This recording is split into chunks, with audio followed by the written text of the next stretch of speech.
So today is day number 7 of American Bresse vs Cornish Cross. So before we go and weigh our chicks, I gotta do some morning chores, and then I'm gonna head over to my dad's where I have 8 acres that I'm renting from him to turn into pasture. And we planted that almost 3 months ago. It didn't rain good at first, so a lot of weeds have come up. Decided to mow it and bale it.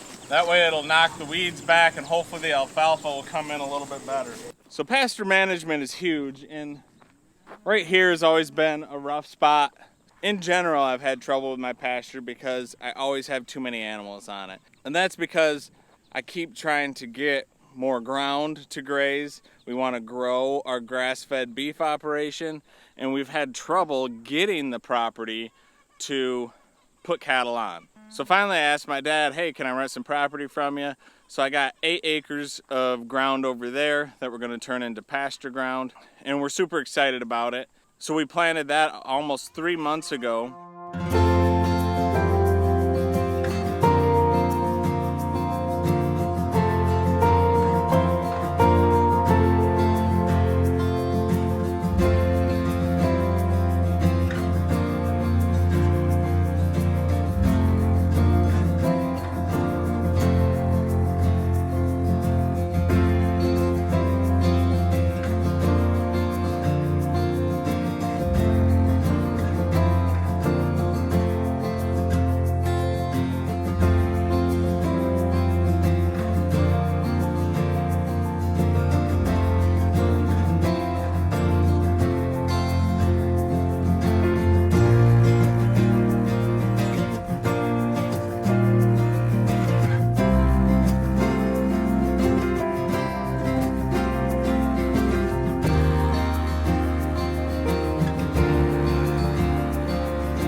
And it didn't rain at first. It didn't rain for a while after we planted it. So there's a lot of weeds in it.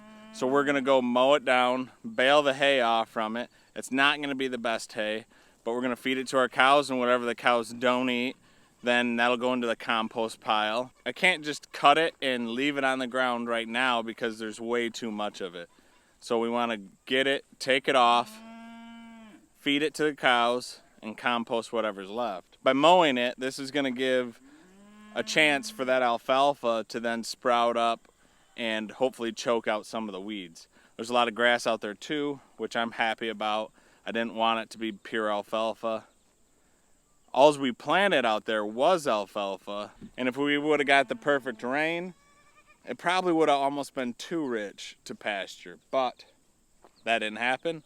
So I think it's gonna end up being a good mix of alfalfa, some grasses, and some clover, and make great pasture ground. Over here, what I need to do, I'm gonna let these cows eat what they want to out of here, and then I'm gonna mow all these weeds down in hopes to knock them back. It's gonna take a lot more than just this one mowing. My problem here is I need something to clip the pastures with. Liddy's grandpa gave me his old sickle bar mower when he was still alive, but it mounts directly to the back of an old John Deere. I have an old John Deere B that I restored when I was in high school, but the motor is seized on it. So now I'm trying to figure out where I want to go with this. If I want to pay somebody to try and fix that motor, which I don't know if it's even possible, or if I want to just buy a different one. But I want a tractor sitting here with that sickle bar mower on it, that after the cows graze, I can go clip it, and I can stay a decent height up and clip it. I think that'll be the best. This is the first time I've put the calves separated in the same perimeter fence, so they're just separated by those 3 wires. I'm hoping they listen to that and stay in there, but if they don't, I don't actually need the milk for other people today, so it'll be okay if they get out. We'll just learn that that can't be a thing. I'm gonna finish up these chores and head over to my dad's and start mowing some hay.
Well, that wasn't very good.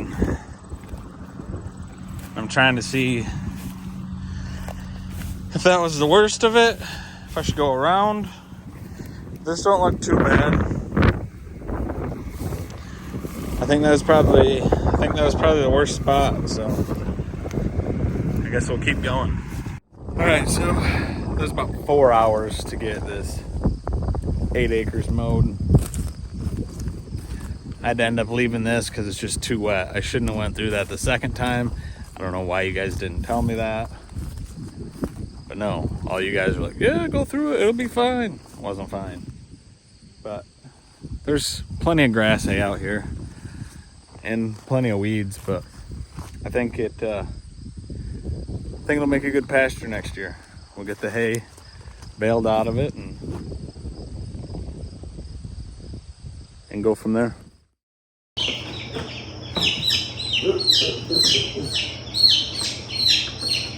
Alright. A week ago, these 5 Bresse right out of the hatcher got hair in my mouth. Well, they were 1 day on feed.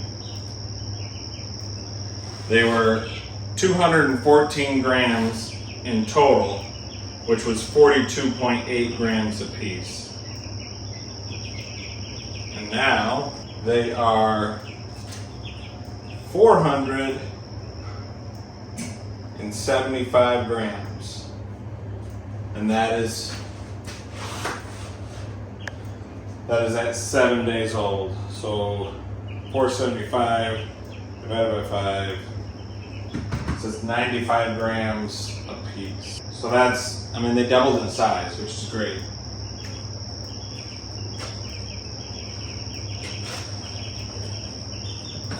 And they look good. There definitely is a difference in size. You can see in these two, they're not completely uniform. Their legs, you can see, are starting to turn blue, but haven't done completely yet. Alright. Make sure we're still zeroed back out. So if you thought it was impressive to look at the size difference on those, look at these little monsters. This is the part where you say, well, you already know he's wrong. You already know that these Cornish Cross are better. Look how huge they are. And I never said that I thought the American Bresse were going to grow faster. We just want to see what all the differences are in them.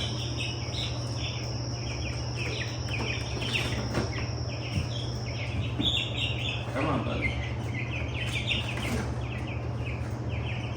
Alright, so the 5 Cornish Crosses at a day old were 266 grams or 53.2 grams a piece. And now they are 935 grams. I mean, when we started, they were about 10 grams more than the Bresse starting out. And already they are now twice the size of the American Bresse. So the other thing I want to do is, there's a little poop on there. This is Liddy's kitchen scale. Nobody's going to tell her, right? So I put 5 pounds of feed in each one of these. I'm going to try to get as much of the shavings out as possible. I'm sure they don't weigh much, but let's figure out how much feed. Did I zero that out? You guys remember? I don't. And now.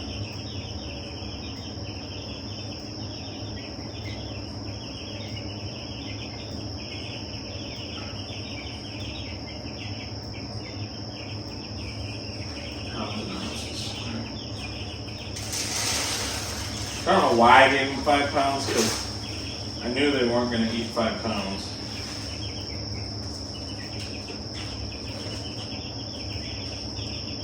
It's kind of a ridiculous amount to get, but that's hindsight. So we're at 3 pounds, 3 ounces. And this is for the Bresse. So they've eaten 1 pound, 13 ounces. So that means they've eaten 29 ounces of feed so far. So now, I think to make it easy, tear this out.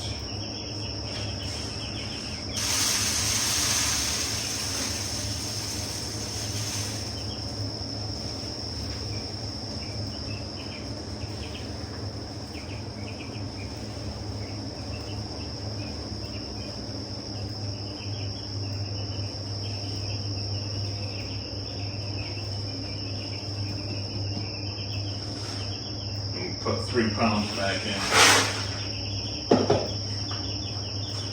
There you go, little buddies. So now for the Cornish Cross, same thing. Let's get some of these shades out here. I should raise these feeders up.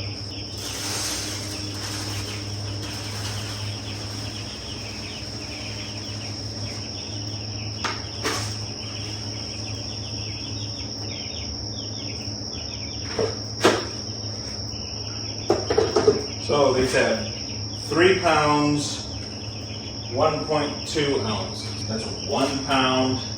So far the Cornish Cross has, the 5 Cornish Crosses have eaten 1 pound, 14.8 ounces. Do the same thing here and put 3 pounds back in. So that way next week you guys can remind me.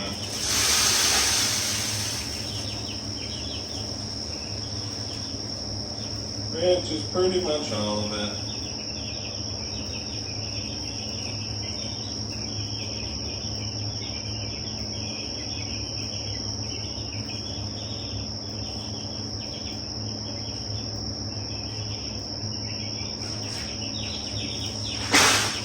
There we go.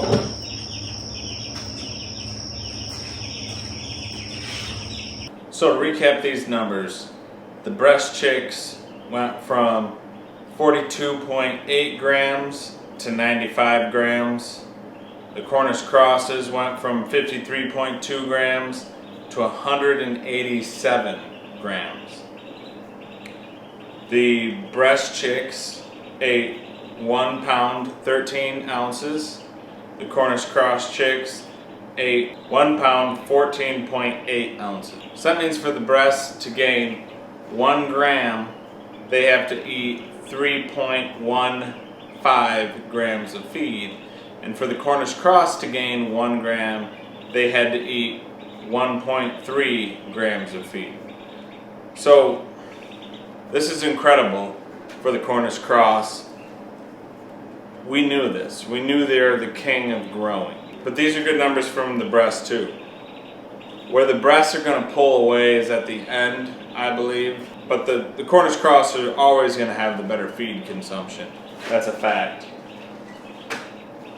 The Bresse, compared to any other dual-purpose breed, are going to look like the Cornish Cross. And that'll have to be my next comparison. So if you guys have other dual-purpose breeds that you want me to put the Bresse up against for my next experiment, please let me know down in the comments, and I'll work on that for the next time. So before we wrap this video up, let's look at a few visual things. Let's compare a Bresse chick to a Cornish Cross chick and see what differences we see.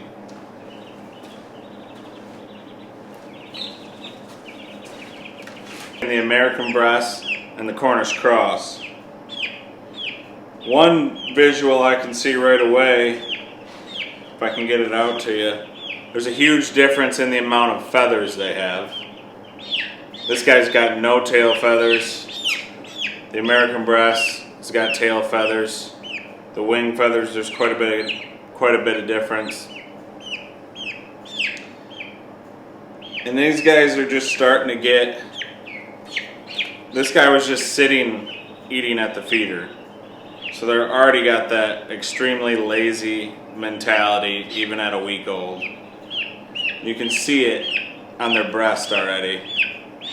Just dirty and nasty already. Where the American Bresse is still clean. So you already see that huge attitude difference in between the two, where the Cornish Cross doesn't really want to do much and the American Bresse is still running around good. You can see the American Bresse is already starting to get blue legs. They should be fully blue by week 3, and they're starting to tint up. You can see the difference in their leg and foot size, quite a big difference already. Their heads are about the same. So those are the visual differences I can see at a week old. Join us back next week and we'll run some numbers again and keep comparing these guys.